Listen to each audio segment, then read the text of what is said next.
Una editorial de Página 12, escrita por Adriana Poirós, titulado El perfecto negocio de la educación. Las grandes corporaciones han tomado el mando de una reforma educativa que acompañan con campañas de desprestigio de los docentes. Bill Gates encabeza la operación en Estados Unidos en pos del apetecible mercado de la educación. Gates apoyó el documental Waiting for Superman, dirigido por David Guggenheim, que apunta al sentido común del sujeto parido por los medios corporativos. Fue duramente impugnado por los gremios docentes estadounidenses y tiene versiones para países latinoamericanos como de panzazo, y en Estados Unidos, como ha denunciado el periodista David Brooks, la educación alcanzó el segundo lugar en el mercado con cerca de $2 billones en juego, siendo pioneras las empresas dedicadas a vender exámenes estandarizados para docentes, alumnos y establecimientos educativos. Son las que más réditos sacan del negocio, alcanzando una tasa de crecimiento de 2 dígitos.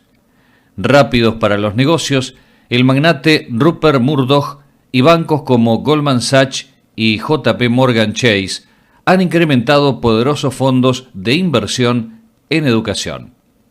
El mexicano Luis Hernández explica que la campaña de satanización en su país está motorizada por los monopolios informáticos como Televisa y TV Azteca. Evaluar ahora resulta un negocio redondo, inscripto en el discurso pedagógico neoliberal. El término se toma medir para tasar, poner precio a cada trozo del proceso educativo. De eso se trata. La reforma consiste en habilitar el sistema público para que la modernización tecnológica quede en manos de las empresas de informática, se establezcan aranceles para favorecer los préstamos usurarios de los bancos a las familias, se privatice la administración de contrataciones de docentes y personal administrativo. Como corresponde a la lógica empresarial, hay que bajar costos.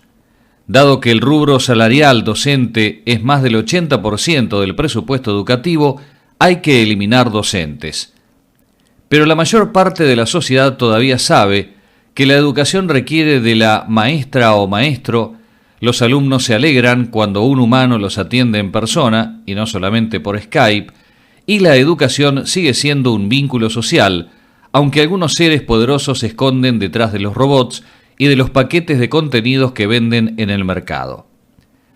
Que el sistema escolar siempre necesita mejorar es una verdad de perogrullo, por lo cual no es difícil deducir que denostar a los docentes es uno de los más fáciles programas publicitarios de las reformas, que tienen como meta flexibilizar las formas de contratación. No obstante, se les interpone una de las más caras conquistas de los trabajadores de la educación, la convención colectiva de trabajo.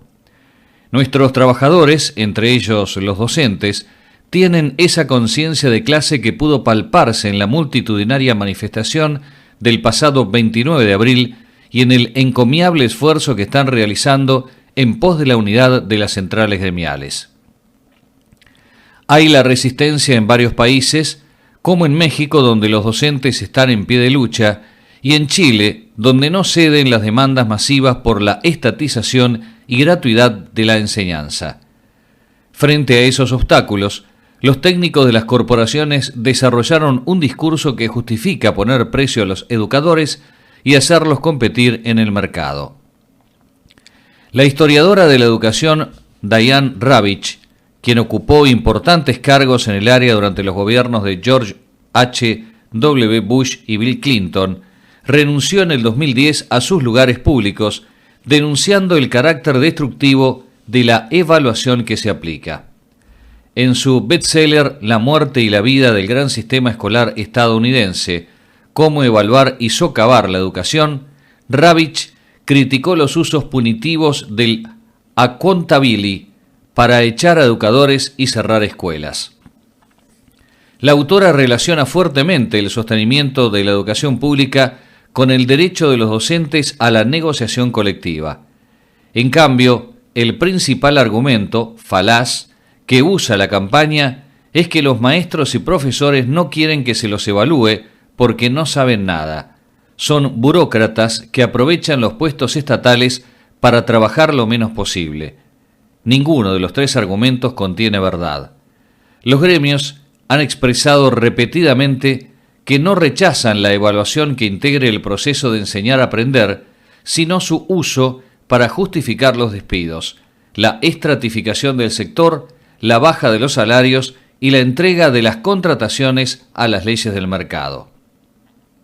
Los docentes reclaman que se mejore la organización de su trabajo, concentrar sus horas en una o dos escuelas, tener una cantidad razonable de alumnos para trabajar en profundidad con ellos. Resienten la escasa capacitación que en la Argentina, como en la época de Menem, vuelve a ser un negocio. El instrumento para llevar a cabo la discriminación ha sido probado en Chile e instalado en numerosos países y consiste en un instituto estatal con autonomía dedicado a la evaluación de la calidad, entre comillas.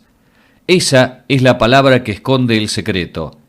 ¿Quién y con qué objetivo se define la calidad, entre comillas, de la educación? La aceptación neoliberal sirve para legitimar las regulaciones de la educación de acuerdo a los requerimientos del mercado. Es un negocio perfecto, una clientela infinita e irregulable, más un Estado tonto que financie lo que no rinde dividendos. Afortunadamente, organizaciones de la importancia de la Internacional de la Educación, que representa a los sindicatos del mundo, el Movimiento Pedagógico Latinoamericano, la CETERA y las demás organizaciones de trabajadores de la educación de nuestro país trabajan intensamente para evitar el derrumbe cultural y luchan por una educación cuya calidad se defina desde concepciones democráticas de la cultura, de la historia y del futuro.